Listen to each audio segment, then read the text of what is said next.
नमस्कार दोस्तों, कैसे हैं आप सभी। आप सभी का एक बार फिर से स्वागत है आपके अपने YouTube channel the Takshak voice में। सो फ्रेंड्स, जो मैं आज आपको कहानी सुनाने जा रही हूँ, अगर ये कहानी आपको अच्छी लगे और चैनल पर नए हो तो प्लीज मेरे चैनल को सब्सक्राइब कीजिए। विपिन के ऑफिस जाने के बाद पद्मनी बाकी बचे कामों को पूरा करने में ही लगी थी कि अचानक फोन की घंटी बज उठी। फोन उठाते ही उधर से विपिन की चहकती हुई आवाज सुनाई दी। तुम्हारे लिए एक बहुत बड़ी खुशखबरी है। आज से बाबुल मोरा याद आए। सुनने से तुम्हारे दिन लद गए। तुम्हारा बरसों का वनवास खत्म हो गया और वह दिन आ ही गया जिसका तुम्हें पूरे 15 बरसों से इंतजार था। यूं पहेलियां मत बुझाइए, साफ साफ बताइए कि बात क्या है। तुम्हारे हिटलर राजेंद्र भैया, जिन्होंने कसम खाई थी ना कि कभी तुम्हारी शक्ल नहीं देखेंगे, न अपने घर की देहली लांघने देंगे, आज उन्होंने अपनी बेटी आलिया की शादी में आने के लिए कार्ड और उसके साथ तुम्हारे मनाने के लिए एक पत्र भी भेजा है। शायद उन्हें फ्लैट का पता मालूम नहीं था, इसलिए मेरे ऑफिस के पते पर यह पत्र आया है। विपिन की बातें सुनकर पद्मनी के आश्चर्य की सीमा न रही। स्त्री के लिए उसका मायका उसके जीवन का एक ऐसा हिस्सा होता है जिसे वह कभी भुला नहीं पाती। आज मायके का संदेश पा उसका मन चंचल पक्षी बन अतीत की गलियों में पहुंच गया। उसके पापा रामवीर माथुर की गिनती शहर के जाने माने वकीलों में होती थी। माँ एक सीधी सादी घरेलू महिला थी। भाई बहनों में सबसे बड़े थे राजेंद्र भैया, उसके बाद सोनिया दी, फिर मधु दी और सबसे छोटी वह खुद थी। चारों भाई बहनों के बीच अटूट प्यार था, लेकिन अनुशासन प्रिय राजेंद्र भैया से तीनों बहनें जितना प्यार करती थी उतना ही डरती भी थी। फिर भी आड़े वक्त पर हमेशा राजेंद्र भैया ही काम आते, चाहे पापा के प्रकोप से बचना हो या फिर अपनी मनपसंद की कोई चीज लेनी हो। तीनों बहनें माँ की जगह भैया के पास ही भागी चली जाती। इसी तरह अपना सुख दुख, आक्रोश, आवेग बांटते दिन गुजर रहे थे और वे सभी बचपन लाग कर जवानी की देहरी पर आ खड़े हुए। पापा ने सोनिया दी की शादी तय कर दी। साधारण कद काठी और सकल सूरत वाले योगेश जीजा जी रांची विश्वविद्यालय में फिजिक्स पढ़ाते थे। रांची में उनका हवेली नुमा पुश्तैनी मकान और पद प्रतिष्ठा देखकर पापा ने झट से उनकी शादी के लिए हाँ कर दी। लेकिन शादी के बाद जब भी सोनिया दी ससुराल से आती, उनकी बड़ी बड़ी आंखों में एक अजीब सी उदासी रहती और मायूसी नजर आती, जिसे वे बेवजह हंसी में छुपाती रहती। इसी दौरान एक ट्रेनिंग के सिलसिले में पद्मनी को रांची जाना पड़ा।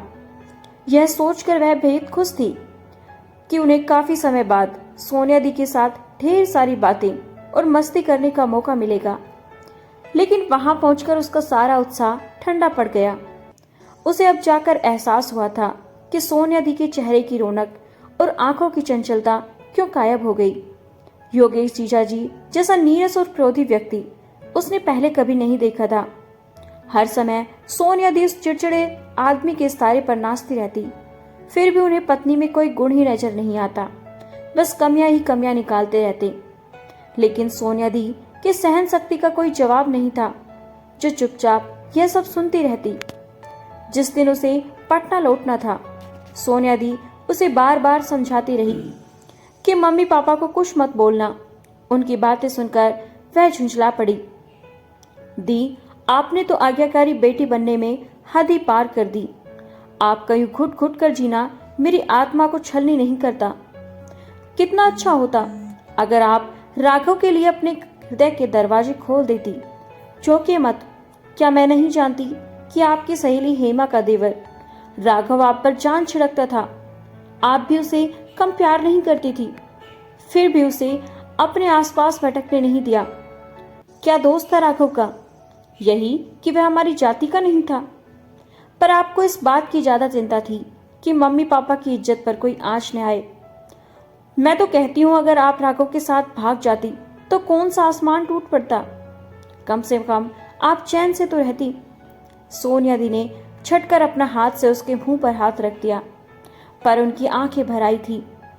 टूटे सपनों की वजह से उनके दर्द जैसे उनकी आंखों में पिघल रहा था। हमेशा से महत्वाकांक्षी रही मधु दी शादी पापा के काफी ऊंचे खानदान में की। जीजा जी शहर के बड़े बिजनेसमैन थे और इकलौते इंसान थे। इस रिश्ते से सभी लोग बेहद खुश थे। मधुदी की सास कलावती भी सुंदर, संस्कारी और पढ़ी लिखी बहू पाकर निहाल थी। लेकिन मधुदी ने जब एक के बाद एक बेटियों को जन्म दिया तो उसकी सासू माँ का रवैया ही बदल गया, क्योंकि उनको वंश चलाने के लिए उन्हें बेटा चाहिए था। फिर शुरू हुआ एक के बाद एक गर्भपात का सिलसिला। किसी को भी न उनके जर्जर होते शरीर का ख्याल था, न छलनी होते दिल का। कभी समझौता न करने वाली मधुदी की जिंदगी जैसे समझौता बन गई थी। कई गर्भपात के बाद जब बेटा हुआ तो उसे संभालने की शक्ति उनमें नहीं बची थी। उनके बेटा को तो उनकी सासू माँ ने संभाल लिया, लेकिन वे खुद एनीमिया के साथ मलेरिया के प्रहार को झेल नहीं सकी और अपने नवजात शिशु को छोड़कर इस दुनिया को छोड़ गई। दोनों बहन के दारुण दुख ने पद्मनी का हृदय तार तार कर दिया और उसने शादी न करने का फैसला कर लिया। घर के लोग समझाते रहे पर वह अपनी जिद पर अड़ी रही। एमएससी करने के बाद वह रिसर्च में पूरी तरह डूब गई। वहीं उसकी मुलाकात विपिन से हुई। निश्चल मन का विपिन काफी सुलझा हुआ इंसान था। पद्मनी की हर तरह की उलझन को सुलझाते सुलझाते वह खुद उसके प्यार में उलझ गया। उसके आभास भी नहीं हुआ। विपिन के प्यार और निष्ठा ने पद्मनी की शादी न करने के फैसले को यह जानते हुए बदल डाला कि विपिन विजातीय है। विपिन से शादी करने के उसके फैसले की जानकारी होते हुए घर में जैसे भूचाल आ गया। पापा से ज्यादा तो राजेंद्र भैया तिलमिला उठे। हिम्मत कैसे हुई तुम्हारी जो इस शादी के लिए इजाजत मांगने आ गई?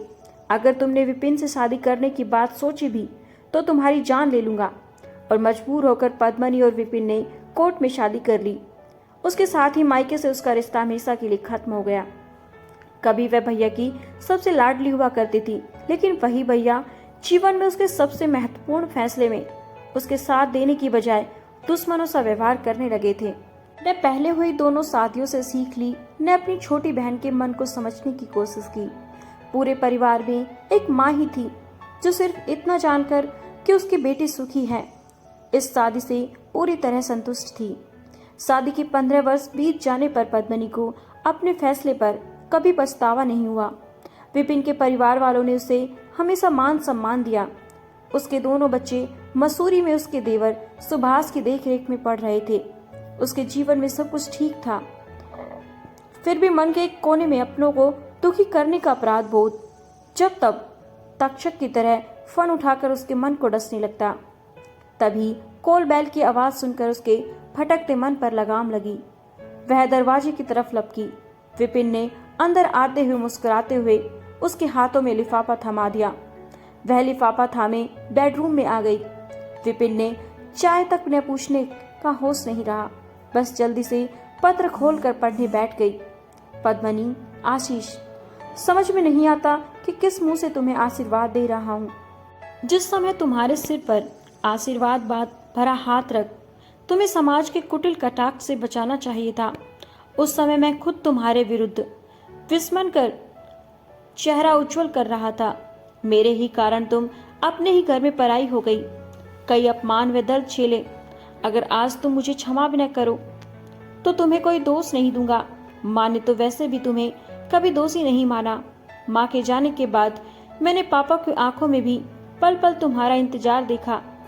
फिर भी मम्मी पापा ने अपने बेटे और अपने बुढ़ापे का एकमात्र सहारे का कभी विरोध करने का साहस नहीं किया। कहते हैं जो किसी से नहीं हारता वो अपनी संतान से हार जाता है।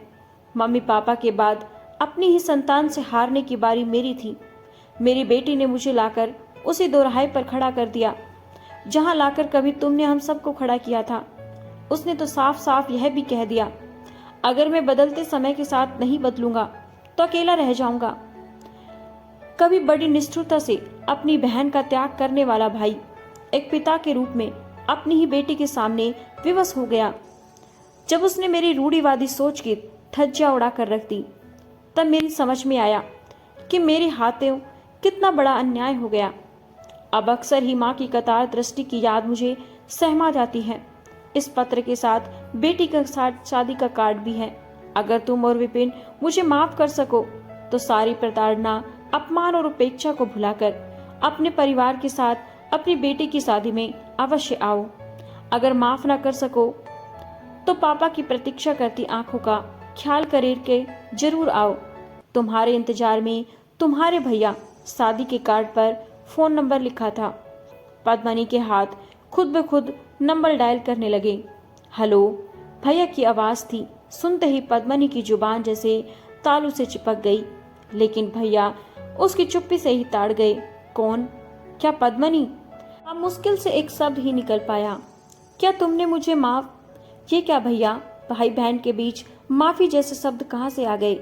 ऐसा बोलकर एक बार फिर आपने मुझे पराया कर दिया। मेरे भैया मुझसे माफी मांगे, यह तो मुझे कभी मंजूर ही नहीं होगा। आप तो हमेशा डांटते हुए ही अच्छे लगते हैं। आज भी आप मुझे डांट कर अधिकार से बुलाइए। देखिए मैं कैसे सिर के बल दौड़ी चली आती हूँ। तभी उधर से भैया की आवाज आई, ज्यादा 3-4 पार मत कर, जल्दी से जल्द पहुंच, ढेर सारे काम पड़े हैं। भैया की मीठी डांट सुन आंसुओं के सैलाब के बीच भी वह मुस्कुरा उठी और चहक गई। एक औरत के लिए उसके पति का प्यार जितना जरूरी है, उतना ही उसका भाई का भी। सो फ्रेंड्स, आपको यह कहानी कैसी लगी कमेंट्स बॉक्स में जरूर बताएं। अगर कहानी अच्छी लगी हो तो एक लाइक जरूर करें। अगर चैनल पर नए हैं तो चैनल को सब्सक्राइब करें, साथ ही बेल आइकन को प्रेस करें, जिससे आने वाली और कहानियों के लिए आपको नोटिफिकेशन मिल सके। Thanks for watching.